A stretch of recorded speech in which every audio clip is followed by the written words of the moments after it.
ఇలా చెప్పాడు, నీతిమంతుడు నిజానికి లేడు, ఒక్కడునో లేడు అని వాక్యంలో వ్రాయబడింది. నీతిమంతుడు లేడు, ఒక్కడునో లేడు అని అన్నాడు. పాపము చేయక నీతిగా జీవించువాడు భూమి మీద ఒక్కడునో లేడు అన్నాడు.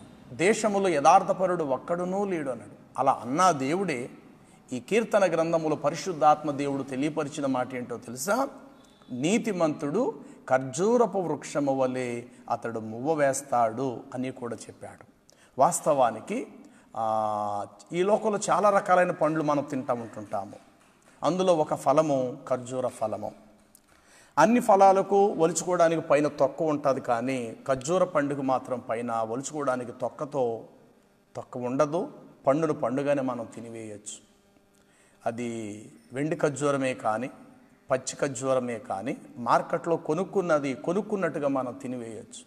ఒక మామిడి పండు తినాలంటే దాన్ని తొక్కవలుచుకొని తినాలి. ఒక సపోటా పండు తినాలన్నా, ఒక సీతాఫలము తినాలన్నా, ఆఖరికి ఒక అరటిపండు తినాలన్నా సరే, ఆఖరికి ఒక యాపిల్ ఫలం అయినా సరే పైన తొక్క అనేది ఉంటుంది, దాన్ని ఒలుచుకొని తింటారు కదండి.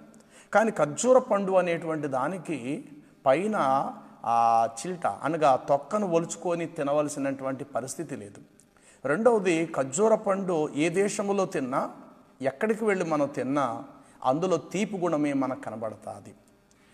అది ఏ మూల కొరికినా, ఏ కాలములో మనం కొరుక్కున్నా, ఏ కాలములో మనము తినినా సరే, అది వెండి ఖర్జూరమైనా పచ్చి ఖర్జూరమైనా సరే, ఖర్జూరంలో ఉన్న గుణం ఏమిటంటే మాధుర్యం అనగా తీపి అనేటువంటిది పూర్తిగా ఖర్జూరపు ఆ ఫలములో మనం చూడగలుగుతాం.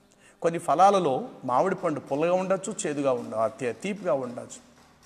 అలాగే కొన్ని ఫలాలు వగరగా ఉండొచ్చు, పుల్లగా ఉండొచ్చు, తీపిగా ఉండొచ్చు, చప్పగా ఉండొచ్చు. కానీ ఖర్జూర పండు ఎక్కడ తిన్నా, ఏ దేశంలో పండు మనం తిన్నా, ఖర్జూర పండు అనేటువంటిది అది తీయగా ఉంటుంది. ఇలాంటి ఖర్జూరపు చెట్టుతో దేవుడు నీతిమంతుల్ని పోల్చాడు. అయితే మిగతా చెట్లన్నీ కూడా చల్లటి ప్రదేశాల్లో పెరుగుతూ ఉంటుంటే, ఖర్జూరపు వృక్షం అనేటువంటిది కేవలము నీరు లేని ఎడారిలో మాత్రమే అవి పెరుగుతుంటాయి.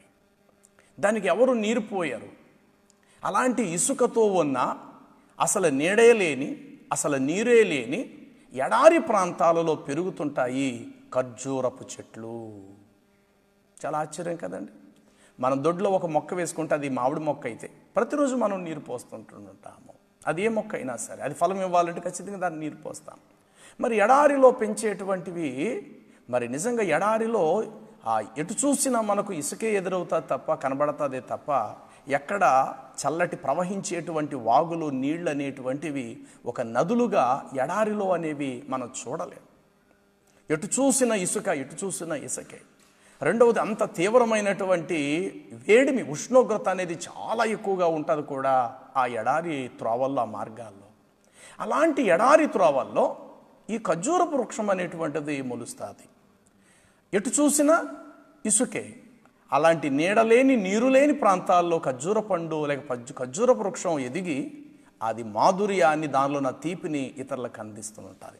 అంటే తనకు ఏ సహాయము లేదు, కానీ తానే సహాయం గల వ్యక్తిగా, సహాయపడేటువంటి దానిగా మనం చూడగలుగుతున్నాం. దానికి పోసేవారు ఎవరూ లేరు, దానికి పెట్టేవాళ్ళు ఎవరూ లేరు, దానికి ఇవ్వగలిగేవారు ఎవరూ లేరు, కానీ అదే ఇతరులకు ఇస్తున్నది.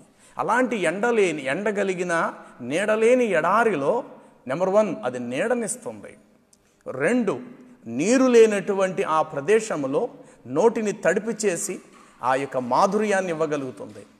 అలాగే ఆకలి తీర్చగలుగుతుంది. ఈ మంచి లక్షణాలు ఖర్జూరపు చెట్లో మనం చూడగలుగుతాము. కాబట్టి నీతిమంతుడికి కలుగు ఆపదలు అనేకములు. నీతిమంతుడికి వచ్చే కష్టాలు ఇంత అంతా కూడా కాదు.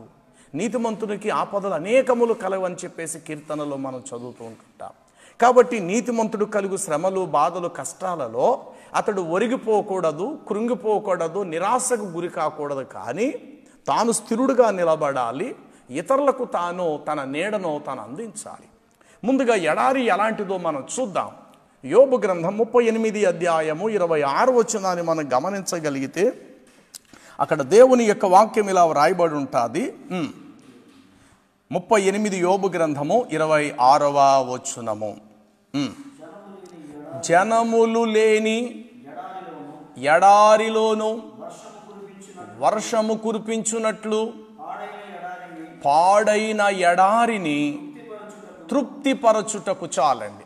నెంబర్ 1, జనుల లేని. అంటే ఎడారిలో ఏముండదు, జనుల లేరు అని అర్థం ఇక్కడ. అంటే ఎడారిలో ప్రజలు కనబడరు. అదేనా ఒక ఊరైతే ప్రజలు ఎటు చూసినా కనబడతారు. ఊళ్ళో ఎటు చూసినా మనకు ఆహారం కనబడుతుంది, ఆహారం ఎదురవుతుంది. ఎటు చూసినా మనం వెళ్ళాలి కానీ ఆహారం మనకి సమీపంగా మనకు దొరుకుతుంది. ఎటు చూసినా మనకు మనుషులు కనబడుతుంటారు ఊళ్ళో. కానీ ఎడారిలో ఎవరుండరట అండి? మనుషులు ఉండరట. నెంబర్ 1. మరి మనుషులు లేనిది మరి అక్కడ ఏ సహాయం దొరుకుద్ది చెప్పండి? మనుషులే లేరు. ఒకవేళ ఉంటే కనుక ఒంటరివాడిగా మిగిలిపోవాలి. నెంబర్ 1, మనుషులు లేని ఎడారి. రెండవది పాడైన అన్నాడు.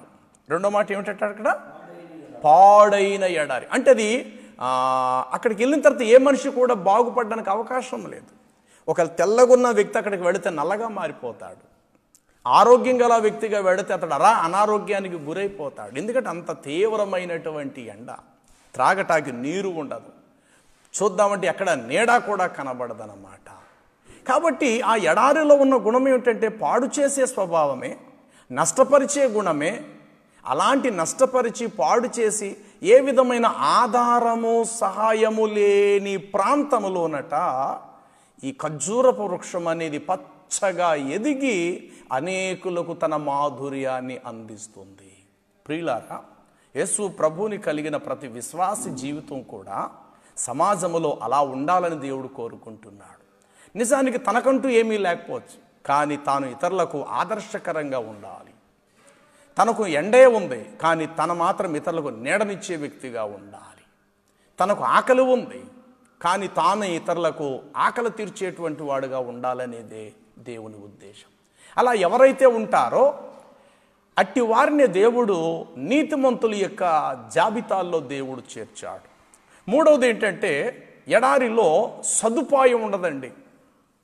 సదుపాయమే లేదు. సదుపాయం అంటే ఏ విధమైన సహాయము, ఏ విధమైనటువంటి సహాయం కొరకు పరుగులు తీసి ఎటు చూసినా మనకు సహాయం దొరకదు.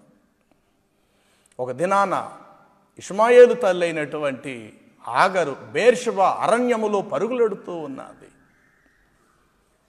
పరుగులెడుతూ ఉంటుంటే ఇక త్రాగటానికి ఏ విధమైన సదుపాయము లేనటువంటి పరిస్థితి. ఇక అరణ్య మార్గం గుండా అలాగా వెళితే నిజంగా ఆమె చచ్చిపోతుంది. అక్కడ దేవుని దూత వచ్చి తిరిగి నీ ఇంటికి తిరిగి వెళ్ళమ్మా అని చెప్పడం జరుగుతుంది. రెండవదిగా ఇష్మాయేలు తీసుకొని మరలా ఆమె ఎడారి మార్గం గుండా వెళుతున్నప్పుడు నీళ్ల తిత్తులో నీళ్ళు అయిపోతాయి. ఇక నీళ్లు లేని కారణం చేత ఆ పిల్లవాడిని ఆ చెట్టు పొద కింద పారవేసి కాస్త దూరం పోయి ఆ తల్లి ఏడవటం మొదలుపెట్టింది. అంటే ఎడారి ప్రాంతం ఎలా ఉంటుంది అంటే తీసుకెళ్ళిన సమృద్ధి అయిపోతుంది, తీసుకెళ్ళిన ఉన్న నీళ్లు కూడా అయిపోతాయి, కానీ అక్కడ ఏ నీళ్లు కూడా దొరకవు. అలాంటిది దేవుడు ఎంత గొప్పవాడంటే ఆ ఇష్మాయేలు తల దగ్గరే నీటి ఊటలను దేవుడు ఉత్పత్తి చేశాడు. ప్రియులారా, సదుపాయము లేనటువంటి ఆ ఎడారి త్రోవలలో దేవుడు సదుపాయము చేయువాడు. చూడండి, దేవుని యొక్క వాక్య భాగాన్ని మనం గమనిస్తే సామెతల గ్రంథము 8 అధ్యాయము 12 వచనములో ఇలా రాయబడి ఉంటుంది. సామెతల గ్రంథము 8 అధ్యాయము ఆ యొక్క 12వ వచనము.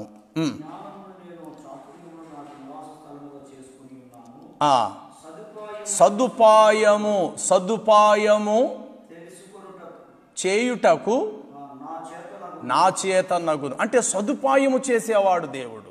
చాలామంది అంటారు, అయ్యా ఈ మధ్యలో అసలు నాకు ఏ సదుపాయం లేదండి, అసలు సదుపాయం ఏమీ లేదండి, ఏమైనా కొంచెం సదుపాయం కలిగితే బాగుంటుంది అనుకుంటున్నానండి, ఇంట్లో చూస్తే చాలా ఇబ్బందులుగా ఉన్నాయి, కుటుంబం చూస్తే పెద్దది, తినటానికి చాలా ఇబ్బంది పడుతున్నాము, ఎంతకాలం అని తెలుసున్న వాళ్ళ దగ్గర అడుగుతాము, ఇప్పటి వరకు తెలిసిన వాళ్ళు చాలా వరకు సహాయం చేశారు, వాళ్ళకి ఏదో రోజు మరలా మేము ఇచ్చేయాలి, ఉన్నవాడు ఎలాగా తింటాడు, ఇక లేని మా పరిస్థితులు ఎలా ఉన్నాయంటే ఈరోజు ఇతన్ని అడగటం, రేపు పొద్దున్న అతన్ని అడగటం, తెచ్చినట్టుగా అయిపోతున్నాయి.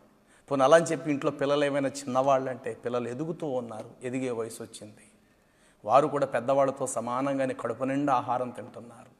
వాళ్ళు పాలు తాగే వాళ్ళైతే కనుక కొంచెం సరిపోయేది మాకు, వారు కూడా మాతో పాటు సమానంగా, కాబట్టి ఇంట్లో గడవటం చాలా కష్టతరంగా ఉన్నది. అసలు సదుపాయం అనేది మాకేమీ కూడా లేదు అని బాధపడేవాళ్ళు చాలామంది ఉంటారు. వాస్తవానికి ఎడారిలో ఏ సదుపాయం ఉండదు ప్రియులారా. సదుపాయము లేని చోట ఖర్జూరపు వృక్షము పచ్చగా మువ్వ వేస్తూ ఉన్నదట. ఎంత అద్భుతం! అలాగే ఈ లోకం అనేటువంటి ఎడారిలో ఎటు చూసిన ఇసుక, ఎటు చూసిన ఎడారి, ఎక్కడ చల్లదనం అని కానీ. 68 కీర్తన 10 వచనము, కీర్తనల గ్రంథము 68 సంకీర్తన 10 వచనములు ఇలా వ్రాయబడినది.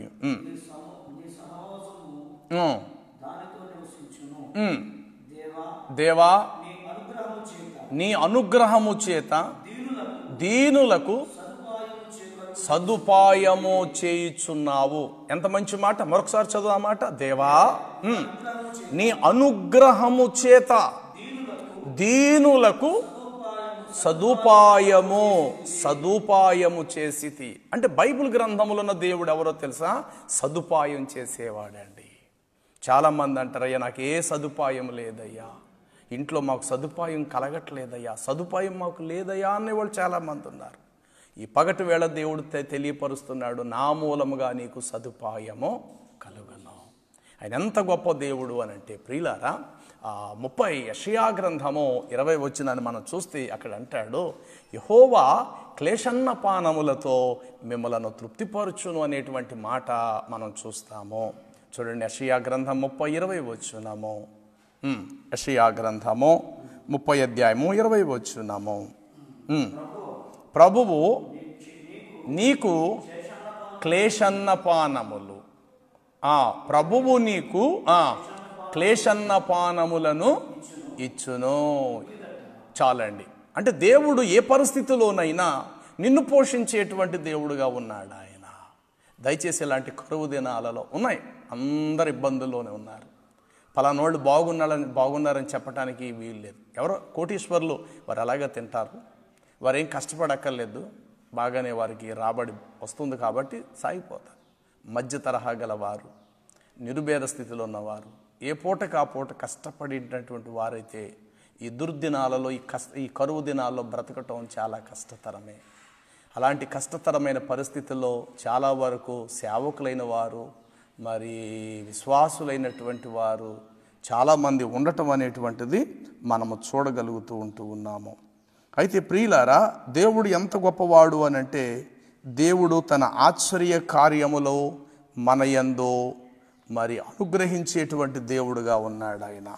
చూడండి, దేవుని యొక్క వాక్య భాగములో మరొక మాట ఇలా వ్రాయబడినది.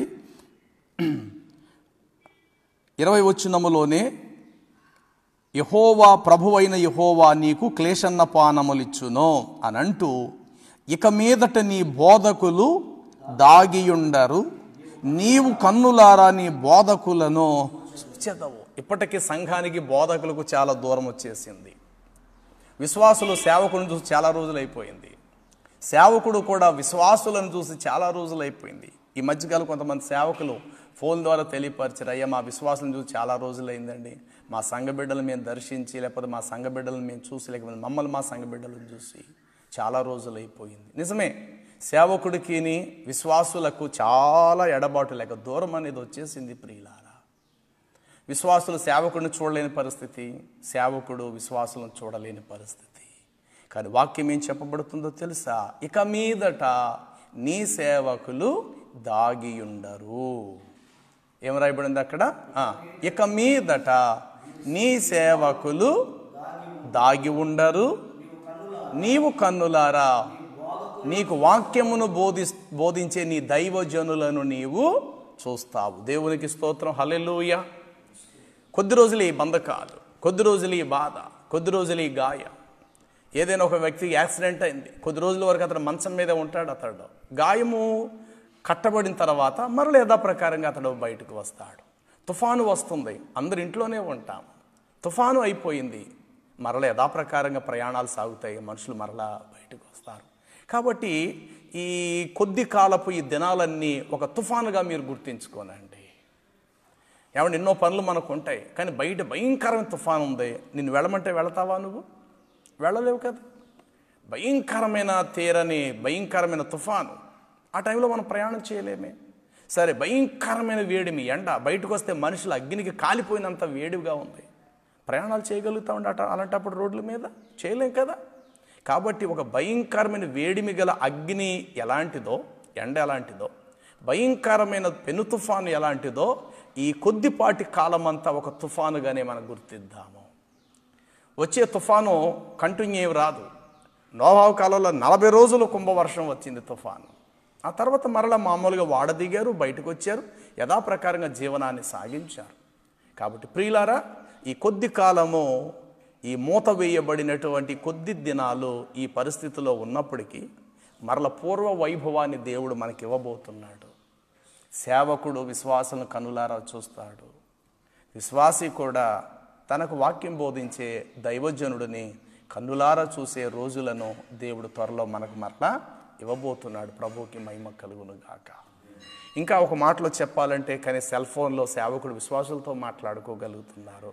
వీలైతే ముఖముఖాలు చూసుకున్నట్లుగా సెల్ ఫోన్లో వారు వీరు వారిని చూడగలుగుతున్నారు. నేనంటాను, ఈ ఆధారం కూడా లేకపోతే, అసలు మాట్లాడుకునే అవకాశం కూడా లేకపోతే ఇంకెంత బాధాకరం ఆలోచించండి. అంటే ఇలాంటి కరువు కష్టస్థితిలో కూడా ఏదో ఒక సదుపాయము మరొక రూపంలో దేవుడు మనకి ఆధారంగా ఇచ్చాడని మనం నమ్మి మనం ముందుకు వెళదాము. నీ బోధకులు ఇక మీదట దాగి ఉండారు, నీ బోధకులను నీవు కన్నులారా నీవు చూస్తావు అన్నాడు దేవుడు. త్వరలోనే మరలా మనం కలుసుకోబోతున్నాము. పూర్వం వల్ల మరలా యథాప్రకారంగా సభలు, తర్వాత సంఘ కార్యక్రమాలు, ప్రార్థనలు ఇవన్నీ కూడా మునుపటి కంటే కూడా అధికంగా కూడా దేవుడి కార్యాలు జరిగించవచ్చేమో. ఈ కరోనా అనేటువంటి తెగులు ద్వారా ఒక పక్క ఎంత నష్టమైతే కలుగుతూ వచ్చిందో దానికంటే గొప్ప లాభాలు కూడా ఉన్నాయన్న సంగతి మనం మర్చిపోవద్దు. అవేంటో తెలుసా? చెప్పాలి అని అంటే, ఒక మనుషుడు ఎయిడ్స్ వ్యాధికి కూడా భయపడలేని వాడు కరోనా తెగులుకు భయపడుతూ ఉన్నాడు. వ్యభిచారం అనేటువంటిది పూర్తిగా రద్దు చేయబడినది. యాక్సిడెంట్లు లేవు. చెప్పాలి అని అంటే నిజమే.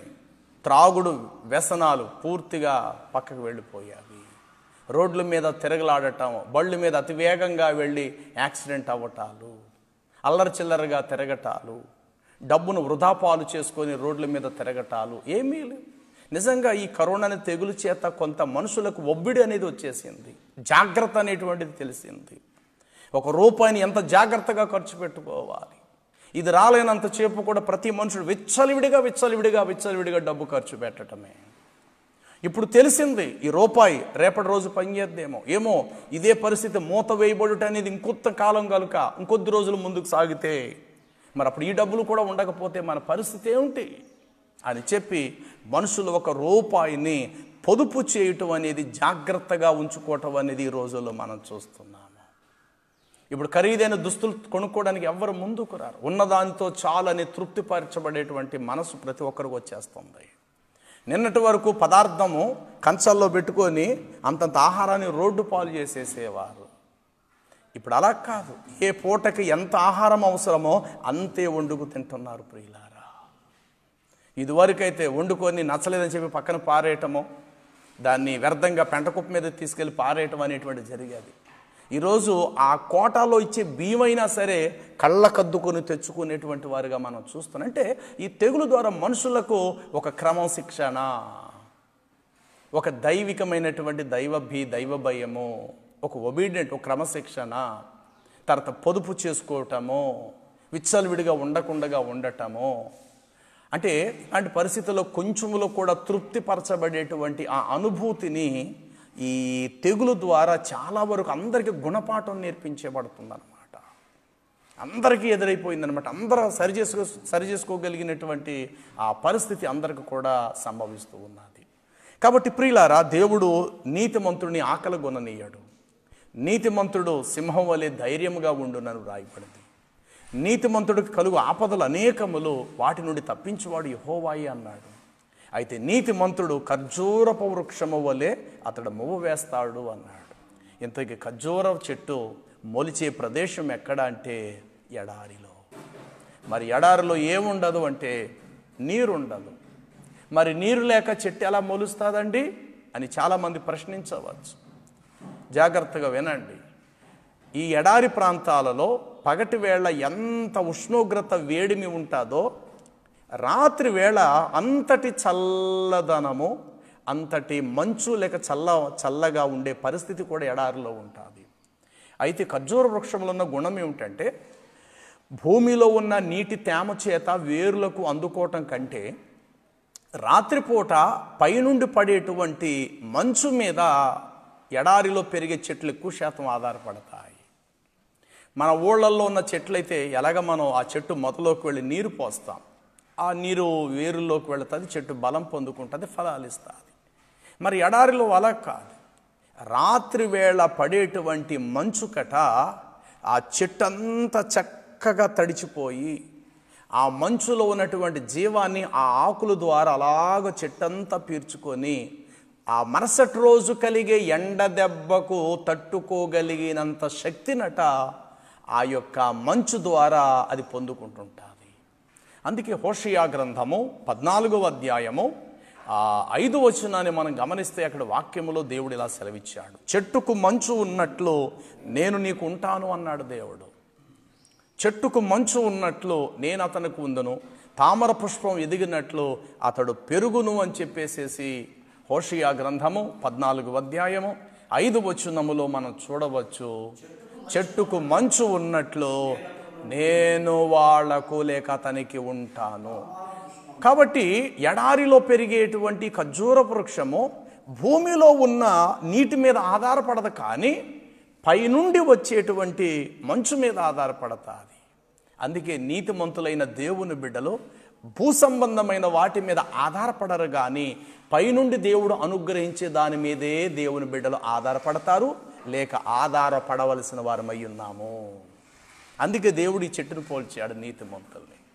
అదే లోకస్తులైతే లోకం వైపే మనసు పెడతారు. వాడు ఏమి తిందుమా, ఏమి త్రాగుదుమా, ఏమి ధరించుదుమా అని చెప్పి ఈ లోక సంబంధమైన వాటి కోసమే చూస్తాడు. అందుకే ఆకాశ పక్షులను చూడడి అన్నాడు. అంటే భూజంతువులకి ఆకాశ పక్షులకి ఏంటంటే, జంతువులు అనేవి నేల మీద నడుస్తాయి, పక్షులు అనేవి పైన సంచారం చేస్తాయి. అందుకే ఆకాశ పక్షులు చూడడని దేవుడు పైకి చూపించాడు మనకి. ఎందుకంటే పైనుండి వచ్చేది మంచు, పైనుండి వచ్చేటువంటిది మంచు అన్నమాట. కాబట్టి చెట్టుకు మంచు ఉన్నట్లు నేను మీకు ఉంటాను అన్నాడు.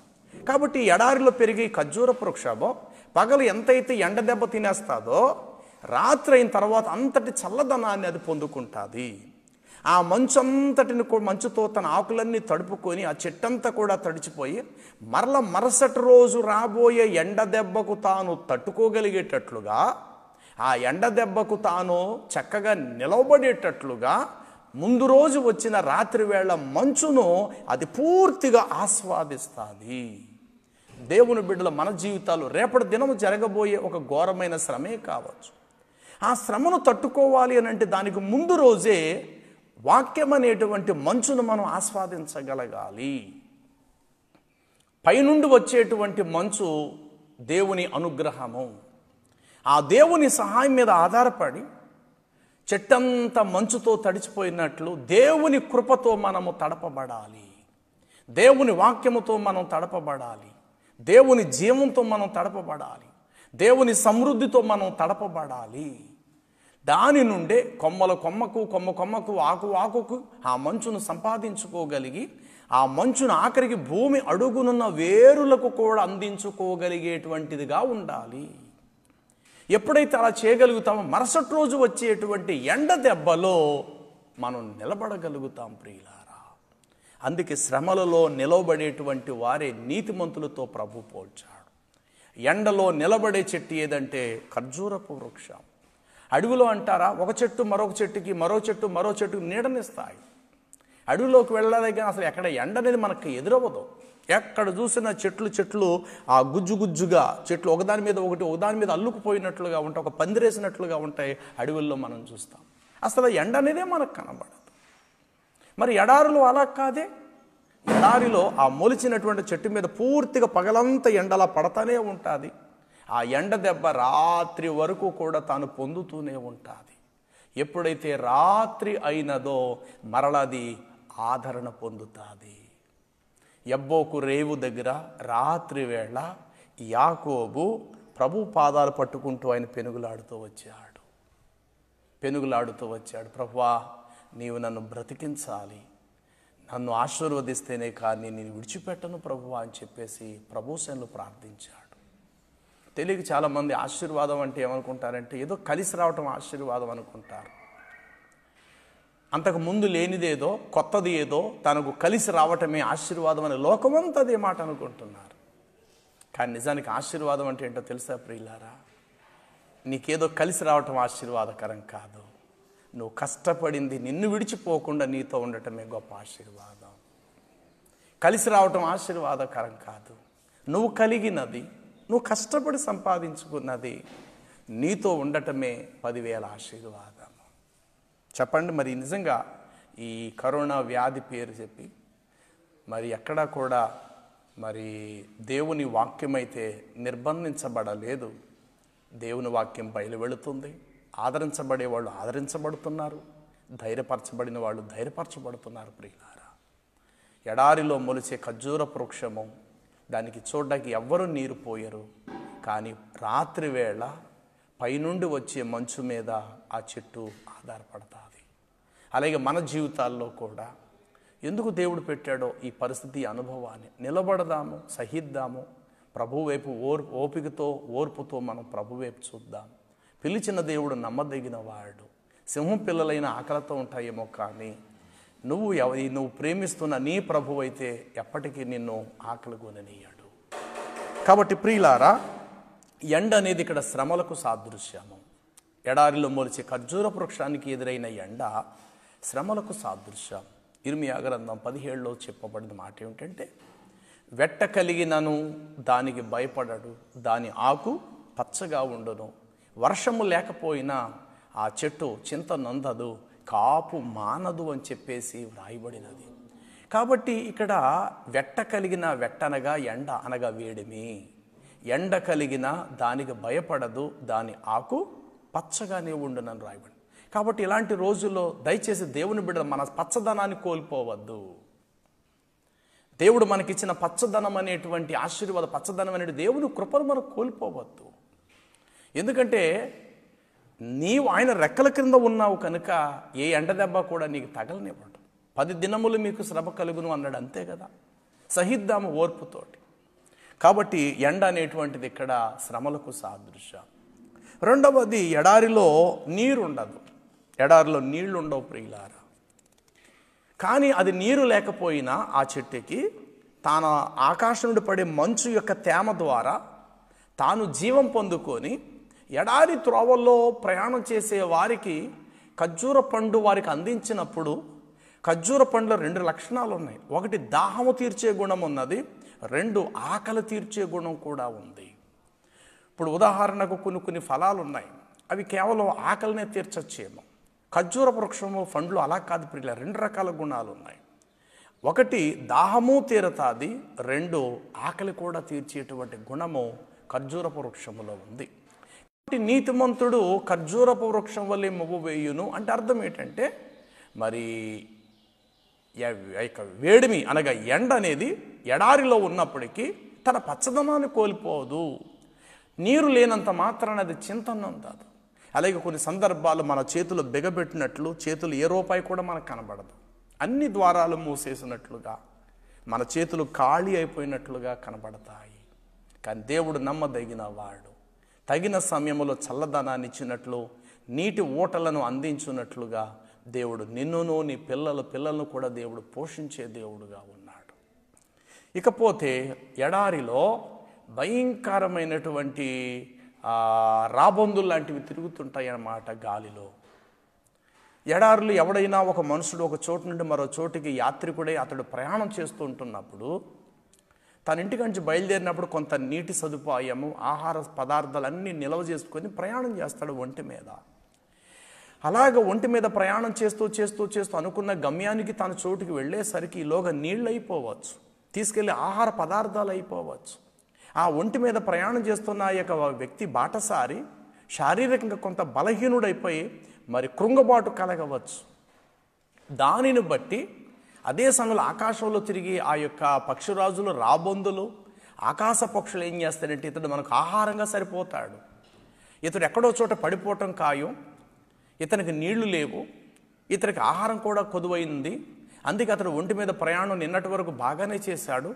ఈరోజు వచ్చేసరికి ఒంటి మీద పూర్తిగా వాలిపోయి ఉన్నాడు ఇతడు ఎక్కడో చోట సొమ్మసిల్లి కళ్ళు తిరిగి పడిపోవటం ఖాయం.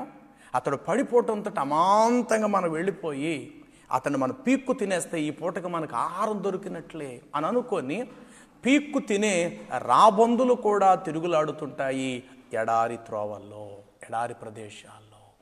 అలాగే సమాజం కూడా ఎలాంటిదంటే, అవకాశము దొరికితే నిన్ను ఒక మాట అనాలని, అవకాశం దొరికితే నిన్ను 10 మందిలో నిలవబెట్టాలని, అవకాశం దొరికితే చెప్పుతో నిన్ను కొట్టాలని, అవకాశం దొరికితే ఒక్క దెబ్బతో నిన్ను దులిపివేయాలని, అవకాశం దొరికితే 10 మంది మధ్యలో తీసుకెళ్ళి ఇదిగో నువ్వు ఇంత దుర్మార్గుడు అని నిరూపించాలని చెప్పి సమాజం ఎప్పుడు కూడా ఎదురు చూస్తూనే ఉంటుంది. ఎప్పుడైనా అవకాశం దొరికితే నిన్ను కొట్టాలి, తిట్టాలని. అలాంటి సమాజం మధ్య మనం బ్రతుకుతూ ఉన్నాం. అయినప్పటికీ కూడా ఓపిక తెచ్చుకొని మనం బ్రతకాలి. అలాగా ఎడారి ప్రయాణం చేస్తున్నటువంటి వ్యక్తి పొరపాటున నిజంగా శక్తిహీనుడై ఎక్కడైనా ఒక చోట పడిపోయాడు అనుకోండి, నిజంగా అతను పీక్కు తినే రాబందులు పక్షులు చమాంతంగా తన మీద పడిపోయి కళ్ళు మూసి తెరిచేలోగా ఎముకలు, అస్థి పంజరాలుగా ఎముకలు మిగులుతాయే తప్ప వాటిపైన మాంసము, శరీరం అనేది కనబడదు ప్రియులారా. అప్పటి వరకు మనిషే, కానీ ఎప్పుడైతే పడిపోయాడో, నేలను ఒరిగిపోయాడో, ఆకాశంలో వచ్చిన పక్షుల ఎడారి త్రోవల్లో ఆ మనుషుడి మీద పడిపీక్కు. అంటే అంత ప్రమాదకరమైన పరిస్థితి ఎడారి. ఎడారిలో మనుషులు లేరట. యోబు గ్రంథం 38 మనం 26 మనం చదువుకున్న మాట ప్రకారము మనుషులు లేని ఎడారి అనగా ఏ సహాయము లేనటువంటి ఎడారి, 2 పాడైనటువంటి ఎడారి అని చెప్పేసి అక్కడ వ్రాయబడినది. కాబట్టి అలాగ తూలి పడిపోతున్నటువంటి వ్యక్తి వెళుతుంటుండగా ఆకాశ పక్షులు వచ్చి అతను తినేస్తాయని అనుకున్నప్పుడు కొంత ఓపిక తెచ్చుకొని అతడు ముందుకు వెళుతుంటుండగా ఈ లోకంలో ఈలోగా ఎడారులు ఇంకేం జరుగుద్దో తెలుసా? ఊహించలేని, అసలు అనుకోవటానికి కూడా ఊహకు అందలేని హఠాత్తుగా పెద్ద తుఫాన్ లాగా ఈదురు గాలులు ఎదురవుతాయి ప్రియులారా. ఆ గాలికి ఇసుక లేస్తుందన్నమాట. దాదాపు 2-3 తాడి చెట్లంత పైకి సుడిగుండాలు లాగా ఆ ఇసుక లెగిసిపోయి ఆ సుడిగుండలాగా గాలి తిప్పేస్తుంటుంది. ఆ తిప్పుడుకు గాలికి ఆ ఇసుక కూడా రౌండ్గా తిరుగుతూ ఉంటుంది. నిజంగా అది అలా తిరుగుతూ ఆ మనుషునే కనుక కొడితే కనుక ఒంటితో పాటు అమాంతంగా ఎగిరి పడిపోవడంతో అక్కడే ఆ ఎడారిలోని ఆ ఇసుకలోనే అతను సమాధి అయిపోతాడు. అలాంటి పెద్ద ప్రమాదకరమైన ప్రదేశము ఎడారి ప్రదేశం. అలాగా పెనుగాలి వీచి ఇసుక లేస్తున్న సందర్భంలోనట ఈ ఖర్జూరపు వృక్షం దారిని పోయే బాటసార్లను తన దగ్గరకు పిలుస్తుందట. పిలిచి అంటదట, అయ్యా చూస్తున్నావు కదా, వాతావరణం మారిపోయింది, కొద్ది క్షణాలైతే భయంకరమైన గాలులు వీస్తాయి, ఇవి ఎప్పటి నుంచో ఇక్కడ జరుగుతాయి, వీటన్నిటి మేము అలవాటు పడిపోయాం, మాకు బాగా తెలుసు, నువ్వు క్రొత్తగా వచ్చినట్టున్నావు ఈ త్రోవకు, ఇంకొక కళ్ళు మూసి తెరిచేలోగా అది చివరి ప్రారంభమైన ఆ గాలి ఇలా ఈదురుకుంటూ వచ్చేస్తుంది. కాబట్టి ఈ టైంలో నువ్వు ఒంటి మీద ఉన్నా లేకపోతే సింగిల్గా నువ్వు ఉన్నా ఆ గాలి నిన్ను ఎగరగొట్టి నిన్ను సమాధి చేసేస్తుంది. ఇలాంటి సమయంలో నన్ను ఆశ్రయించు అన్నట్లు ఆ ఖర్జూర వృక్షం ఆ దారిని పోయే బాటసారికి ఉపదేశం చేస్తుంది. అప్పుడు ఒంటి మీద ప్రయాణం చేస్తున్న వ్యక్తి అమాంతంగా దిగి వచ్చి ఖర్జూరపు వృక్షాన్ని అతడు పట్టుకుంటూ ఆశ్రయిస్తాడు.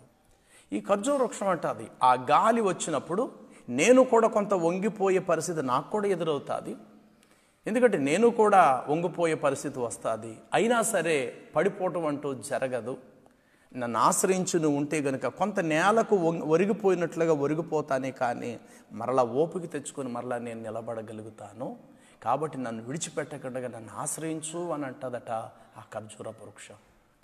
అప్పుడు ఆ గాలి వీస్తూ ఉన్నప్పుడు దారిని పోతున్న బాటసారి అమాంతంగా ఒంటి దిగి గబగబా ఎక్కడైనా ఇక్కడ ఖర్జూర వృక్షం ఉన్నదని చూసి ఆ ఖర్జూర వృక్షాన్ని గనుక అతడు ఆశ్రయించగలిగితే ఆ గాలితో పాటు ఈ వృక్షం వంగిపోయే పరిస్థితి వచ్చినప్పుడు ఈ వృక్షాన్ని పట్టుకున్న ఆ వ్యక్తి కూడా కొంత వంగిపోయే పరిస్థితి వచ్చినా ఆ గాలి తిప్పుకుంటూ ముందుకు వెళ్ళిపోతుంది. వంగిపోయినటువంటి వృక్షము మరలా లేచి నిదానంగా నిలబడంటదట, ఇప్పుడు నీ ప్రయాణాన్ని ముందుకి సాగించుకో. అంటే చూడండి, అలాంటి కష్టస్థితిలో తనకు కష్టం వచ్చినప్పటికి కూడా ఇతరులకు ఉపయోగపడేటువంటి వృక్షంగా మనం చూడగలుగుతున్నాము ఖర్జూరపు వృక్షం. ఇలాంటి కరువు దినాలలో, కష్ట దినాల్లో దేవుని బిడ్డలో ధైర్యంగా ఉండాలి. ఎప్పుడు లేదు మన జీవితాల్లో చాలా కరువు వసిపోయే పరిస్థితుల్లో మనం చూస్తున్నాం. ఏమో ఇదే పరిస్థితి కొంతకాలం జరిగితే ఏం జరుగుద్దంటే బైబిల్లో మనం చూస్తాం. ఆ రోజుల్లో కరువు వచ్చిందని చెప్పట తమ కడుపును పుట్టిన పిల్లల్నే ఆ కరువులో తిన్నారట ప్రియులారా. వాత్సల్యం గల స్త్రీల చేతులు ఆ కరువులలో తాము కనిన బిడ్డలను తాము వండుకొని తినిరి అని వ్రాయబడినది. కరువు దినాల్లో గాడిద యొక్క తల 80 రూపాయలు, అరపావురపు రెట్ట ఆ కరువు దినాలలో 5 రూపాయలు కొనుక్కొని తిన్నారట ప్రియులారా. ఏమో ఈ పరిస్థితి ఈరోజు ఇంతవరకు మనం చూసాం. ఇక ముందు ఇంకెంత చూడవలసిన వారమై ఉన్నాం మనకు తెలదు. లేక ఇలాంటి పరిస్థితులు ముందు ఇంకెప్పుడైనా ఎదురవుతాయా అనేది మనం చెప్పలేము. అలాంటి పరిస్థితులు ఒకవేళ ఎదురైనప్పటికీ కూడా మరి నీతిమంతుడు విశ్వాసం మూలముగా బ్రతుకును అన్నట్లు ప్రభు వైపు మనం చూస్తూ మనం బ్రతికేవారమై ఉండాలి. నీవు బ్రతుకుతూ ఇతరులను బ్రతికించే వ్యక్తిగా ఉండు. కొన్ని సందర్భాల్లో కృంగిపోయే పరిస్థితి మనిషిగా మనకు ఎదురవుతుంది. ఎంత యేసు ప్రభువుని నమ్మిన బిడ్డలమైనా మనము మనుషులమే కనుక కొంత కృంగిపోయే పరిస్థితులు వచ్చినా సరే తిరిగి మనం లేవాలి. నీతిమంతుడు 7 మార్లు పడినా తిరిగి లేచును అని వ్రాయబడింది. అంటే శ్రమలు లాంటివి వచ్చినప్పుడు పడిపోయే పరిస్థితి ఎదురవుతుంది. కష్టాలు లాంటివి ఎదురైనప్పుడు పడిపోయే పరిస్థితి ఎదురవుతుంది. యోబు జీవితంలో మరి హఠాత్తుగా 4 పర్యాయములతో పడిపోయాడు. నీ పిల్లలందరూ చచ్చిపోయారు అన్నాడు, అప్పుడు ఒకసారి ఒరిగిపోయాడు. నీ పంట అంత అగ్నితో కాలిపోయింది అన్నాడు, అప్పుడు ఒకసారి ఒరిగిపోయాడు ఆయన. నీ పశువులన్నీ కూడా దోచుకోబడ్డాయన్నాడు, అప్పుడు కూడా ఒరిగిపోయాడు. నీ పని వాళ్ళందరూ కూడా చప్పబడ్డారు, కొందరు దోచుకుంటూ వెళ్ళిపోయారు, అప్పుడు కూడా ఒరిగిపోయాడు. కానీ ఒరిగాడే తప్ప నేలకు పడిపోలేదు ప్రియులారా. యోబు నేల వరకు వంగిపోయాడు మహానుభావుడు, కానీ మరల పైకి లేచాడు ఆయన. అంటే కష్టాలు వచ్చినప్పుడు మనం పడిపోయే పరిస్థితి ఎదురవుతుంది. మనము సహించలేనంత బరువు మన మీద పడినప్పుడు మనము తట్టుకోలేనంత పరిస్థితులు కొన్ని సందర్భాలు ఎదురవుతాయి. కానీ దేవుడు నమ్మదగినవాడు. మనం సహించలేనంత కంటే ఎక్కువగా కూడా ఆయన మన మీద బరువు కూడా పడనీయుడు ప్రియులారా. ఒక మాట, క్రైస్తవ కుటుంబాలుగా ఈ కరువు దినాలు ఏ పూట మీరు కరుగుతున్నారు చెప్పండి? దేవుడు ఏదో రూపంలో మిమ్మల్ని పోషిస్తూ ఉన్నాడు. గతంలో మీరు దాచుకున్న ₹1 డబ్బులు ఈరోజు బయటికి తీసైనా, గతంలో కొంత నిల్వ చేసుకున్న ఏదో ₹1 డబ్బులైనా, లేకపోతే ఎవరికో గత కాలంలో ఇచ్చి ఇప్పుడు వాళ్ళు మీకు ఇచ్చో, లేక గత కాలంలో కొంత నిల్వ చేసుకున్న పదార్థాలు, కొంత బియ్యము, ఏదో ఈ రోజు వరకు కూడా దేవుడు మిమ్మల్ని, మనందరినీ కూడా దేవుడు పోషిస్తున్నాడు. ఎవరు చేయి విడిచిపెట్టేశాడు దేవుడు? ఎవరిని మర్చిపోయాడు ఆయన? లేదు కదా. ఒక యేసు ప్రభుని నమ్మిన నీకు నాకే ఆ నిరీక్షణ లేకపోతే ప్రభు లేని వాళ్ళు ఇంకేమైపోతారు ప్రియులారా? మనకు ధైర్యం ఉంది, నా దేవుడు గొప్పవాడు, కష్టంలో నా దేవుడు నా కన్నీళ్లు తుడుస్తాడు, నన్ను పోషిస్తాడనే ఒక గొప్ప నిరీక్షణ ప్రభు బిడ్డలుగా మనకు ఉంది కదా. మరి ప్రభువుని ఎరగలేనటువంటి వారి పరిస్థితి ఇంకెంత ఘోరంగా ఉంటుందో ఒకసారి మనం ఆలోచన చేద్దాం. కాబట్టి ఇలాంటి సమయంలో మనం ఎవరిలా ఉండాలంటే ఖర్జూరపు వృక్షం వలె మనం ఉంటాము. కాబట్టి ఆ యొక్క గాలులకు ఆ చెట్టు వంగిపోతుందే కానీ ఇరిగిపోదు ప్రియులారా. ఇరిగిపోయింది అని అంటే బంధం తెగిపోయింది అని అర్థం. చెట్టు ఇరిగిపోయిందంటే కిందనున్న ఆ మొద్దుకి పైన చెట్టు ఎప్పుడైతే ఇరిగిపోయిందో ఇక సంబంధం లేదు. కానీ ఖర్జూరపు చెట్టు ఇరిగిపోదు, కానీ వంగిపోతుంది. బైబిల్ చెప్తుంది, కృంగిన వారిని ఆయన లేవనెత్తువాడు, పడిపోతున్న వారిని ఆయన ఉద్ధరించువాడు అని చెప్పేసి రాయబడినది. కాబట్టి ఇప్పుడు ఆ చెట్టు అలాగా వంగిపోతుంది. దానిని ఆశ్రయించిన వ్యక్తి కూడా చెట్టుతో వంగిపోయే పరిస్థితి వస్తుంది. మరలా చెట్టు లేస్తుంది, దానితో పాటు ఆ మనుషుని కూడా లేపంటదట. ఇక నీ ప్రయాణాన్ని ముందుకి సాగించు. కాబట్టి చూడండి, ఖర్జూర వృక్షము నీడ లేదు, భయంకరమైన ఎండ, నీళ్లు లేవు, ఏ సదుపాయము లేదు, పైనుండి వచ్చే మంచు మీద అది ఆధారపడుతుంది. నేలలో పారే నీటి మీద ఆధారపడదు, కానీ పైనుండి వచ్చే మంచు మీద ఆధారపడదు. కాబట్టి దేవుని బిడ్డలు భూ సంబంధమైన వాటి ద్వారానే బ్రతకటానికి మనం ప్రయత్నం చేయొద్దు. కానీ ప్రభువును బట్టి, మనుషుడు రొట్టె మొక్క వలన కాదు, ప్రభు నోటి నుండి వచ్చే మాట వలన మనుషుడు జీవించును బ్రతుకును అన్నట్లు నీతిమంతుడు విశ్వాసము మూలముగా జీవించును. కాబట్టి ఖర్జూర వృక్షము తాను ఎండలో ఉంటుంది, ఎండ అనుభవిస్తుంది, ఇతరులకు మాత్రం తాను నీడనిస్తుంది. తనకు ఎవరూ నీరు పోయరు, కానీ తాను మాత్రం తన ఫలము ఇతరులకు దాహము తీర్చేటువంటిదిగా తాను ఉన్నది. ఆ యొక్క గాలికి తాను వంగిపోయే పరిస్థితి ఎదురైనా తనను ఆశ్రయించే వ్యక్తిని మాత్రం తనతో పాటు తాను నిలబెట్టేటువంటి లక్షణం దానికి ఉన్నది. చూడండి, దేవుని వాక్యం సామెతల గ్రంథము 10వ అధ్యాయంలో మనం చూడగలిగితే అక్కడ వాక్యములో ఇలా వ్రాయబడి ఉంటుంది. సామెతల గ్రంథం 25వ వచనములో సుడిగాలి వీచగా భక్తిహీనుడు లేకపోను, నీతిమంతుడు నిత్యము నిలుచు కట్టడం వలె ఉన్నాడు అంటాడు. చూశారు కదా, సుడిగాలి వీచగా భక్తిహీనుడు లేకపోవను, కానీ నీతిమంతుడైతే మాత్రము కాదలక నిత్యము నిలుచుండు, సియోను కొండవలే నిత్యము నిలుచు కట్టడవలే ఉన్నాడట.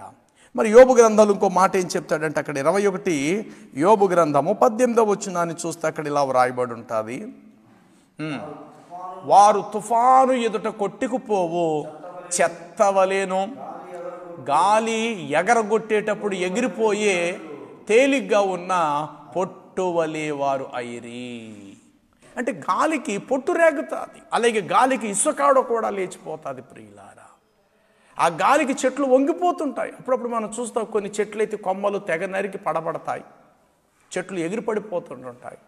మరి ఎడారిలో కూడా అలాంటి పరిస్థితి ఎదురైనా సరే చెట్టు కొంతవరకు నేలకు వంగినా మరలా తాను లేచి నిలబడే పరిస్థితి ఖర్జూర వృక్షంలో మనం చూస్తూ ఉన్నాము. కాబట్టి ప్రభునందు మిక్కిలి ప్రియమైన వారులారా, ఖర్జూర వృక్షములో చేదు గుణము లేదు. ఏ దేశంలోకి వెళ్ళి తిన్నా ఒకేలా ఉంటుంది. కాబట్టి ప్రపంచంలో క్రైస్తవులు ఎక్కడున్నా సరే వారిలో ఉండవలసింది 4 అపోస్తుల యొక్క ప్రమాణం. అనగా అపోస్తుల బోధ యందును, సహవాసమందును, రొట్టె విరుచుటి ఎందును, ప్రార్థించుటి ఎందును ఎడతెగక ఉండిరన్నట్టు ప్రపంచమంతా ఎక్కడికి వెళ్ళినా క్రైస్తవ విధానంలో ఒకే క్రమం ఉండాలి. అమెరికా వాళ్ళు కొంత తీగుంటారు, కానీ భారతదేశంలో మాత్రం కొంత చేదుగా ఉంటాయండి ఆ చెట్లు అనడానికి వీలు లేదు. నువ్వు ఇజ్రాయెల్ దేశంలో తిను, అరబ్ దేశంలో తిను, ఆఖరికి మన భారతదేశం రాజస్థాన్లో కూడా ఎడారి ప్రాంతాల్లో ఉన్న ఖర్జూరపు చెట్టు పండు తిను. ఎక్కడ తిన్నా సరే ఖర్జూరపు చెట్టు పండులో ఉన్న గుణం ఏంటంటే మాధుర్యం, తీపి. లేదండి అమెరికాలో మాత్రమే తీగుంటాయండి, ఇజ్రాయెల్ దేశంలో చేదుగా ఉంటాయండి, అరబ్ దేశంలో సప్పగా ఉంటాయండి, భారతదేశంలో పుల్లగా ఉంటాయండి అని ఎక్కడ మనం చెప్పలేము. ఏ దేశంలో పండు తిన్నా ఒకే క్రమం. అలాగే ప్రపంచంలో ఎక్కడికి వెళ్ళినా క్రైస్తవ విధానం ఒకటే. అందరి చేతుల్లోనూ బైబిల్ ఉంది, అందరి చేతుల్లోనూ దేవుని వాక్యం ఉంది. అందరూ ఆధారమైతే దేవుని ఆరాధన చేయడానికి దేవుని సన్నిధికి వెళ్ళి వాక్యాన్ని వింటారు, పశ్చాత్తాపడతారు, కన్నీళ్లు తెచ్చుకుంటారు, ప్రభు బలలో పాలు పంపులు పొందుతారు. వారి కుటుంబాల్లో, వారి వ్యక్తిగత జీవితాల్లో దేవుని వాక్యం చదువుతుంటారు, ప్రార్థన చేసుకుంటుంటారు. సృష్టికర్త అయినటువంటి ప్రభు మీదే వాళ్ళు ఆధారపడతారు. కష్టంలో కూడా నడుం కట్టుకొని నిలబడతారు. ఇదే క్రైస్తవ గుణ లక్షణాలు. ఈ లక్షణాలు ప్రపంచంలో ఎక్కడికి వెళ్ళినా అదే విధానం. ఇంకో విషయం తెలుసా, క్రైస్తవుడు అనేవాడు ఎప్పుడు కూడా తన కోసమే కాక ఇతరుల క్షేమం కోరేవాడుగా ఉంటాడు. వాడు బాగుండాలి, ఏదో రోజు నా ప్రభుని అతడు కూడా తెలుసుకోవాలి, అతని కోసం నేను ప్రార్థన చేస్తాను, అతడు కూడా నా త్రోవల్లో, నా ప్రభు మార్గంలో అతడు నడవాలని చెప్పి ఒక క్రూరుడు కొరకు కూడా, ఒక దుర్మార్గుడు కొరకు కూడా మంచివాడుగా ఉండాలని కోరుకొని అతని కొరకు ప్రార్థన చేసేది ఎవరంటే క్రైస్తవుడు. కాబట్టి ఈ బోధ, ఈ విధానం ప్రపంచమంతటా ఉంది. ప్రపంచం అంతటా కూడా ఇతరుల క్షేమం కోరేవారుగా ఉంటారు క్రైస్తవులు. కాబట్టి ప్రపంచంలో ఎక్కడికి వెళ్ళి తిన్నా ఖర్జూర పండు అనేది ఒకే తీపిగా ఉంటుంది ప్రియులారా. అందుకే ఖర్జూరపు చెట్టుకి కొమ్మలు ఉండవు, కానీ ఆకులు మాత్రమే వాటికి ఉంటాయి ప్రియులారా. ఖర్జూర వృక్షము నిదానంగానే మొలుస్తుంది. అది కొమ్మలు కొమ్మలు కొమ్మలు కలిగి అడ్డదిడ్డాలుగా వంకరలుగా పెరిగే స్వభావం అనేది ఆ యొక్క చెట్టుకైతే లేదు ప్రియులారా. దానిలో ఉన్నది నిదానత్వం. అంటే పైనున్న ఆకాశం వైపు చూస్తూ అది నిదానంగా ఎదుగుద్ది. అందుకే ఎఫెసీ పత్రిక ఆ యొక్క 4వ అధ్యాయము 15వ వచనాన్ని మనం గమనిస్తే అక్కడ వాక్యములు అంటాడు, సత్యమును చెప్పుచు, ప్రేమ కలిగి సత్యముని చెప్పుచు, క్రీస్తు వలె ఉండుటకు మనం అన్ని విషయములో ఎదుగుదుము. ఎడారిలో ఎదిగి చెట్టు ఎలా ఎదుగుద్దంటే నిదానంగా ఎదుగుద్దు ప్రియులారా. అడ్డగా ఎదగదు, వంకరగా అది ఎదగదు, కానీ నిదానంగా ఎదుగుతుంది. కాబట్టి క్రైస్తవుడు నిదానమైన వాడై ఉండాలి. శ్రమలు వచ్చినప్పుడు వంగవచ్చేమో కానీ ఇరుగు పడిపోయేవారుగా మనం ఉండద్దు. ఎండ దెబ్బ నువ్వు తిను, ఇతరులకు నీడనందించే వ్యక్తిగా ఉండు. దాహము నువ్వు కొను, ఇతరులకు దాహం తీర్చే వ్యక్తిగా ఉండు. గాలులు వీచినప్పుడు మరి ఇతరులకు నువ్వు ఆధారంగా నిలబడి పడిపోతున్న వాడిని నిలబెట్టేటువంటి ఓ వ్యక్తిగా మనం ఉండాలనేదే దేవుని యొక్క ముఖ్య ఉద్దేశమునై ఉన్నది ప్రియులారా. కాబట్టి ఈ యొక్క గొడ్డు దినాలు, ఇక కరువు దినాలు, ఇలాంటి పరిస్థితుల్లో మరి ఇళ్లలోనే ఉంటున్నటువంటి మనము, దేవుడు అన్యాయస్తుడు కాడు. ఏదో ఒక రూపంలో దేవుడు తన బిడ్డలమైనటువంటి మనకు ఆహారాన్ని తెచ్చి అందించగలిగిన సామర్థ్యుడై ఉన్నాడు దేవుడు. చివరికి ఈ ఖర్జూర వృక్షము వలె ఎవరైతే నీతిమంతులుగా శ్రమలలో, కష్టాల్లో, ఇబ్బందుల్లో, ఆకలి దప్పికలలో ప్రభు వైపే చూస్తూ నిదానంగా ఉంటూ, మరి నీరు లేకపోయినా, నీడ లేకపోయినా, తీవ్రమైన ఎండలున్నా, పీకు తినే రాబందులు లాంటి పరిస్థితులు మన చుట్టూ తిరుగుతూ ఉన్నా, ఎవరైతే నిదానంగా నిలిచి ప్రభు వైపు చూడగలుగుతారో అట్టి వారి కోసం బైబిల్లో దేవుడు ఏమంటాడు తెలుసా? అంతటా నీతిమంతులు నా తండ్రి రాజ్యములో సూర్యుని వలె ప్రకాశిస్తారు, తేజరిల్లుదురు అన్నాడు దేవుడు. మత్తయి సువార్తలో మనం చూస్తే చూడండి, 13వ అధ్యాయము మత్తయి సువార్తలో ప్రభువైన యేసుక్రీస్తు వారు 43 వచనములో ఈ మాట చెప్పారు. మత్తయి సువార్త, అప్పుడు నీతిమంతుడు తమ తండ్రి రాజ్యములో సూర్యుని వలె తేజరిల్లుదురు. ఎవరు తేజరిల్లుతారండి అంటే నీతిమంతులే. ఎవరా నీతిమంతులు? నీతిమంతులు ఎవరిని పోలి ఉండాలి అనంటే ఖర్జూరపు వృక్షమును పోలి.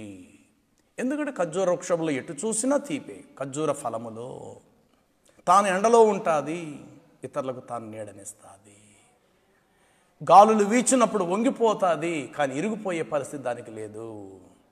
తనను ఆశ్రయించేటువంటి తను ఎవరైతే ఆశ్రయిస్తున్నారో వాడికి అది ఆధారంగా నిలబడుతుంది. ఇన్ని మంచి లక్షణాలు ఖర్జూరపు చెట్టులో కనబడుతూ ఉన్నాయి. అందుకే ప్రభువైన దేవుడు మరి నీతిమంతులను ఎవరితోటో పోల్చలేదు, కానీ నీతిమంతుడు ఖర్జూరపు వృక్షం వల్లే ఉండాలి. మరి యేసు ప్రభు వారిలో కూడా అవే లక్షణాలు ఉన్నాయి. ఆయనలో మాధుర్యం ఉంది, ఆయనలో తీపే ఉంది. ఆయనలో చేదు గుణం ఎక్కడా లేదు. ఆయనలో చేదైన గుణం ఆయనలో లేదు, ఆయనలో తీపి గుణం ఉంది. తాను ఎండలో ఉన్నాడు, ఎండలో మాడాడు, ఇతరులకు ఆయన తన రెక్కలను నీడగా ఇచ్చాడు. ఆయన దాహము కొన్నాడు, ఆయన ఇతరులకు దాహం తీర్చాడు. ఆయన ఆకలి కొన్నాడు, ఇతరులకు ఆయన ఆహారం ఇచ్చాడు. ఆయన వంగిపోయి కురింగిపోయిన వారిని అనేకులను ఆయన పైకి లేవనెత్తాడు. ఆయన మరణించాడు, మరణములో ఉన్న వారిని అనేకులను బ్రతికించాడు. ఆయన తాను భూలోకానికి వచ్చాడు, అనేకులను పరలోకానికి చేర్చాడు. కాబట్టి ఈ లక్షణాలన్నీ యేసు ప్రభు వారిలో మనం ఎలా చూస్తూ ఉన్నామో ఖర్జూరపు వృక్షంలో కూడా అలాంటి లక్షణాలే ఉన్నాయి. ఖర్జూరపు చెట్టులో ఎలాంటి లక్షణాలు అయితే ఉన్నాయో మనలో కూడా దేవుడు అలాంటి లక్షణాలు ఉండాలనేదే దేవుని ముఖ్య ఉద్దేశం అయి ఉన్నది. కాబట్టి ఎడారి మనుషులు లేని ప్రదేశము, ఎడారి సదుపాయము లేనటువంటి ప్రదేశం ప్రియులారా. నిజమే, కొన్ని సందర్భాల్లో మనం చూస్తుంటుంటాం, ఆకాశం ఎగిరే కొన్ని పక్షులు మనం చూస్తుంటాం. ఎప్పుడు ఒక చోట వ్రాలే ఒక పెద్ద చెట్టు ఉండొచ్చు. ఉదయం అయ్యింది, ఆ చెట్టు మీద ఉన్న లక్షలాది పక్షులు వలసగా ఎక్కడికో ఆహారం కొరకు ఎగిరిపోయేవి. అవి మరలా సాయంత్రానికి చేరుకుంటాయి ఆ చెట్టు మీదకి. ఎక్కడికో గగన ప్రయాణం చేసాయి, కొన్ని వందల వేల మైళ్ళ దూరం వెళ్ళిపోయినాయి, ఎక్కడికో వెళ్ళి ఆహారం కడుపు నిండా తినేసాయి. చీకటి పడుతూ ఉన్నాయి. ఇప్పుడు మరలా పక్షులు అనుకుని, అవును పదండి మనం బయలుదేరదాం, మనం విడిచి వచ్చిన ఆ పెద్ద వృక్షం దగ్గరికి మనం వెళ్ళిపోదాం పదండి అని అనుకొని మరలా లక్షలాది పక్షులు మరలా ఆ చెట్టుకి ఆ కొమ్మల మీద ఆనుకోవటానికి మరలా తిరిగి సాయంకాలం వస్తాయి. అయితే ఈలోగా జరిగిన విషయం ఏంటో తెలుసా? ఉదయం ఎప్పుడైతే తెల్లవారుజాము చీకటితుండగా పక్షులు గాలిలోకి ఎగిరిపోయాయో ఆహారం కొరకని, ఈలోగా కాస్త తెల్లారిన తర్వాత వెలుగు వచ్చిన తర్వాత ఆ స్థలం గల యజమాని, ఇక్కడ మేము ఇల్లు కట్టుకోవాలనుకుంటున్నాం, ఈ చెట్టును నరికేయండి అన్నాడు. ఈ చెట్టును నరికేయండి అన్నాడు. వెంటనే పని వాళ్ళు వచ్చేసారు, గబగబా అంత పెద్ద వృక్షాన్ని మధ్యాహ్నం కల్లా మొత్తం నరికి పడేశారు. మచ్చుకు ఆనవాళ్ళు అక్కడ ఏమీ లేకుండా మొత్తం తుడిచిపెట్టేశారు. అక్కడ ఉదయాన్న ఆ చెట్టును విడిచిపెట్టి వెళ్ళిన పక్షులు ఎక్కడో ఆహారం తిని మరలా తలదాచుకోవటానికి ఆ ప్రదేశానికి అవి తిరిగి వస్తాయి ప్రియులారా. అలా వచ్చినప్పుడు వాటికి ఆశ్చర్యం కలుగుద్ది. ఏంటి ఈ ప్లేసులో ఇంత పెద్ద వృక్షం ఉండాలి కదా, ఉదయమే కదా మనం విడిచిపెట్టి వెళ్ళాం కదా, ఏమైపోయింది ఈ చెట్టు, ఏమైపోయింది ఈ చెట్టు అని ఆ పక్షులు ఆ ప్రాంతం అంతా తిరుగుతూ ఉంటుంటాయి అరుచుకుంటూ. ఈలోగా వాటి కళ్ళకు కనబడచ్చు. ఆ చెట్టును నరికేసినటువంటి పెద్ద పెద్ద ఆ యొక్క దొంగలు, ఆ కర్రలు, పెద్ద పెద్ద మోళ్ళు ఆ పక్కనే కుప్పలు కుప్పలుగా వేసి ఉండొచ్చు. అందులో తెలివైన పక్షి అనొచ్చు, ఏమి ఆ కిందకు చూడండి, ఇది మన చెట్టే, ప్రతిరోజు మనం తలదాచుకుంటున్న ఈ వృక్షమేది, దీని నుండి చాలా ఫలాలు ఉండే మనం తినేవాళ్ళం కదా, అదిగో చెట్టు నరకబడింది అని. మరి ఇప్పుడు లక్షలాది పక్షులు ఆ చెట్టు ఆ ప్రదేశంలో లేకపోయేసరికి కొంత సమయం వరకు అలా తిరుగుతూ తిరుగుతూ తిరుగుతూ ఏం చేస్తాయనంటే, అయ్యో చెట్టు లేదు, మన జీవితం అంతమందేసామో, ఇక మన బ్రతుకులో శూన్యమే, చెట్టు లేదు కాబట్టి మన బ్రతుకులు పూర్తిగా నాశనం అయిపోయాయి, చెట్టు లేదు కాబట్టి ఇక మనందరూ చచ్చిపోయినోడితో సమానం అని అనుకోపురీలారా. ఏం చేస్తుంది తెలుసా, ఈ చెట్టు కాకపోతే ఇంకొక చెట్టు ఎక్కడో ఉంటుంది, ఇక్కడ ఆహారం కాకపోతే ఇంకొకడో ఎక్కడో చోటు దేవుడు మనకు ఆహారాన్ని సిద్ధపరిచే ఉంచుతాడు అని అనుకుని ఆ చీకటి రాత్రిలోనే ఆ పక్షులన్నీ కూడా ఇంకొంచెం దూరం ప్రయాణం చేసి అలాంటిది మరొక చెట్టు ఏదైనా వాటికి కనబడకపోదు, ఏదో ఒక వృక్షం వాటికి ఎదురవుతానే వస్తుంది. ఖచ్చితంగా ఆ చెట్టు కొమ్మల మీద ఆ పక్షులు గూళ్ళు కట్టుకుంటాయి ప్రియులారా. అంటే అర్థం ఏంటంటే, ఇక్కడ గాయమయ్యామని చెప్పేసి వెళ్ళే త్రోవంతా కూడా గాయాలే ఉంటాయని మీరు అనుకోకండి. ఇక్కడ గాయమైతే అయ్యింది, ఎక్కడో చోట కట్టబడే పరిస్థితి మనకు ఎదురవుతుంది. ఇక్కడ ఆకలి కొన్నాము, జీవితం అంతా ఆకలి కొని ఉంటామని మనం అనుకోవద్దు. ఎక్కడో చోట సమృద్ధిని దేవుడు మనకు దాచే ఉంచుతాడని మనం నమ్ముదాం. ఈ చీకటి దినాలు గాను, లేకపోతే గొడ్డు దినాలు గాను, కరువు దినాలుగా ఈ దినాలు మనకు ఉంటే ఉండొచ్చుగాక, కానీ జీవితకాలం అంతా ఇలాగే ఉంటాయని మనం అనుకోవద్దు. ఆ చెట్టు నరకబడింది, కానీ పక్షులేం చచ్చిపోలేదు కదా.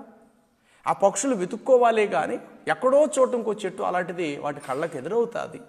అప్పుడు ఆ పక్షులన్నీ అనుకుంటాయి, ఆ చెట్టు పోతే పోయింది, కానీ ఇదిగో అలాంటి చెట్టు ఇంకోటి చెట్టు మనకు ఎదురొచ్చింది, ఈ చెట్టు మీద మనం తలదాచుకుందామని చెప్పేసి ఆ పక్షులన్నీ వచ్చి వాటి కొమ్మల నడుమ గూళ్ళు కట్టుకుని సునాదాలు చేస్తాయి.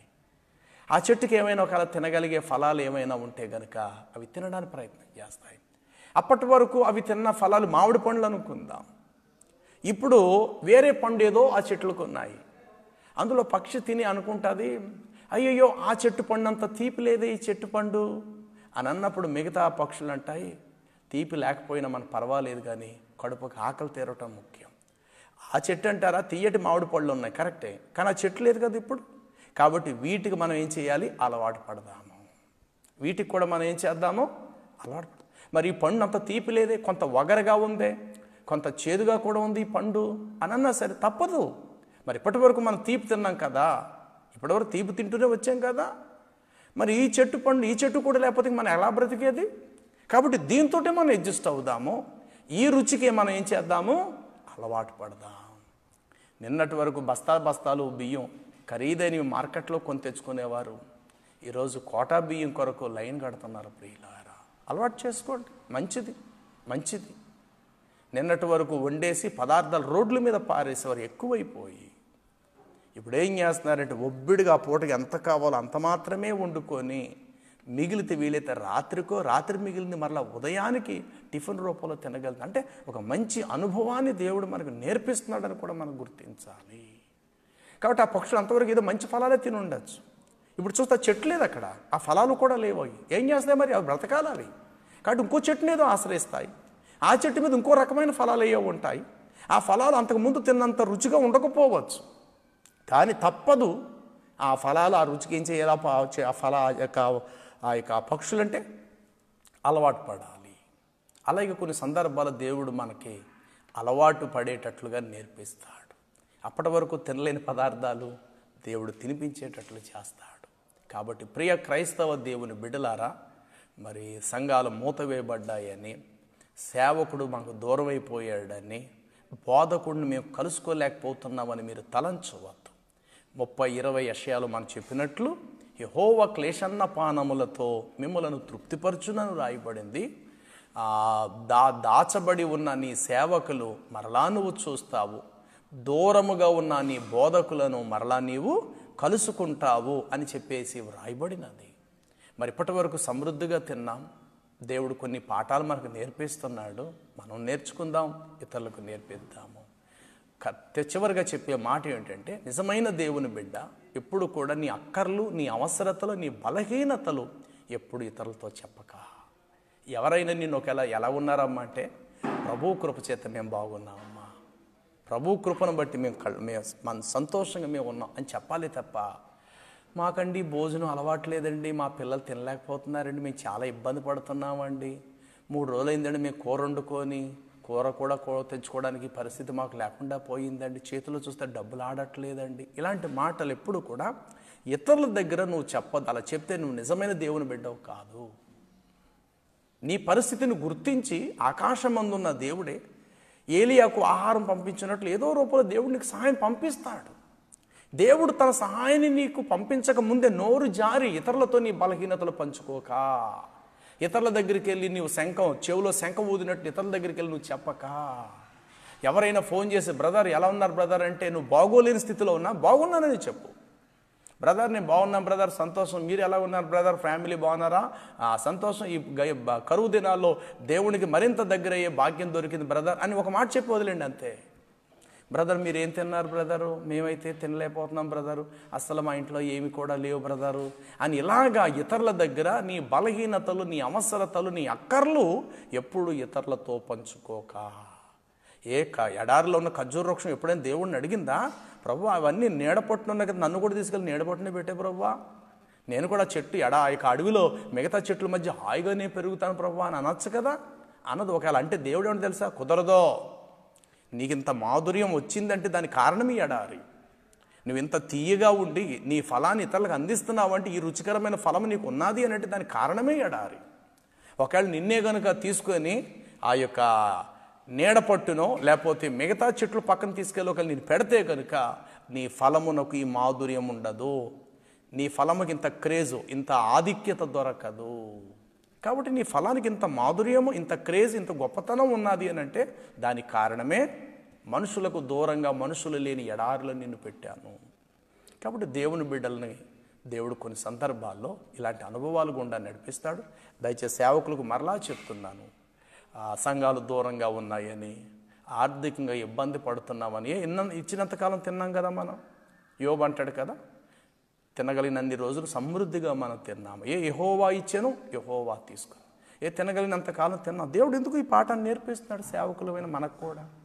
కలిగిన దాంతో తృప్తిపరచబడదాం, ఉన్నదాంతో అడ్జస్ట్ మనం అవుదాము. ఉదయం వండుకున్న పదార్థం సాయంకాలం దేవుడు ఒక కొత్త పాఠాలు మనకు నేర్పిస్తున్నాడు. నిన్నటి వరకు సేవకులు పాస్టర్ ఫెలోషిప్లో చూడాలి, ఒకటి తన్నుకు చేస్తుంటుంటాడు, కంచాలు పట్టుకొని ఎప్పుడు కూళ్ళు లేనట్టుగా కంచాల పట్టుకొని ఆ కంచాల కొరకు అందులో వేసే పదార్థాల ముక్కల కొరకు ఎదురు చూసేవాళ్ళు చాలామంది ఉన్నారు.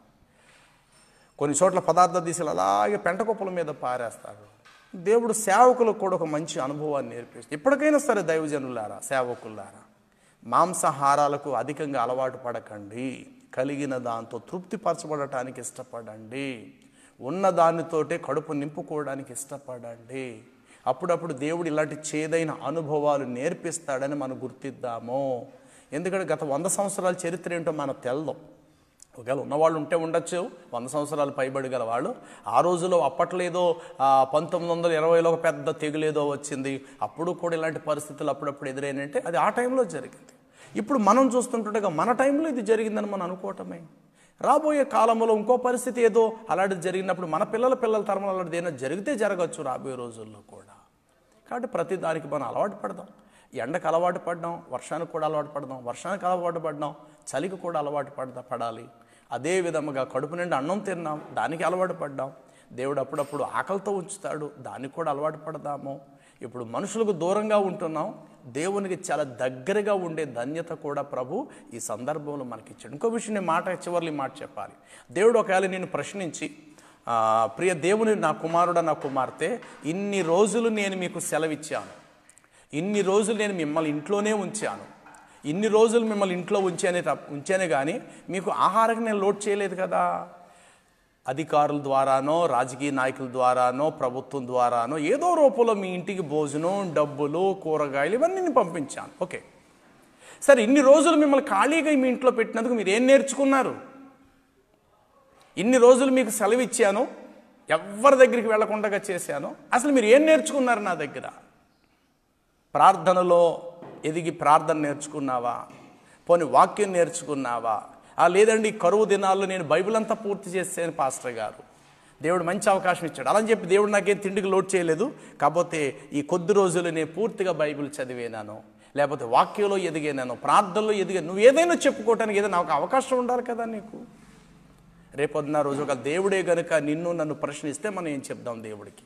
అలా అని చెప్పి నీకు పెట్టవలసి నీ పెట్టకుండా మానలేదు. కడుపు నిండా నీకు అన్నం పెట్టాను, సెలవు కూడా నీకు ఇచ్చాను, ఖాళీ ఉంచాను నేను నీకు. మరి ఖాళీ రోజుల్లో నువ్వేం చేసావు? నా సన్నిధిలో వాక్యంలో నువ్వు ఎదిగావా? ప్రార్థనలో ఎదిగావా అని అంటే దేవుడి దగ్గర మనం ఏం చెప్పాలి? ఒకసారి ఆలోచన చేద్దాము. కాబట్టి ప్రభు నందు మిక్కిలి ప్రియులారా, నీతిమంతుడు విశ్వాసం మూలముగా బ్రతుకునని ప్రభు సెలవిచ్చినట్లుగా తిరిగి నీతిమంతులే పరలోక రాజ్యానికి వెళతారు కనుక నీతిమంతుడికి వచ్చే శ్రమలు అనేకములు, వాటి నుండి తప్పించువాడు ప్రభు అయిన యెహోవాయే. కాబట్టి నీతిమంతుల జాబితాలో మనం చేర్చబడాలి అని అంటే ఖర్జూరపు చెట్టు యొక్క లక్షణాలు కలిగి ఉందాం. అది ఎండలో ఉంటుంది, ఇతరులకు నీడనిస్తుంది. తనకు నీరు లేకపోయినా పైనుండి వచ్చే మంచు మీదే అది ఆధారపడుతుంది. నేలకు వంగిపోయినా ఓపిక తెచ్చుకుని మరల తాను నిలబడడానికి ప్రయత్నం చేస్తుంది. దారిన పోయేవారికి తన ఫలాలను ఇస్తుంది, తన నీడనిస్తుంది. శ్రమలో వంగిపోకుండా కురింగిపోకుండా తాను నిలబడేటట్లుగా మాదిరికరం చూపిస్తుంది. ఇన్ని మంచి లక్షణాలు ఖర్జూరపు చెట్టులో ఉన్నట్లు మన జీవితాల్లో కూడా అలాంటి మంచి లక్షణాలు కలిగి ఉండి ఈ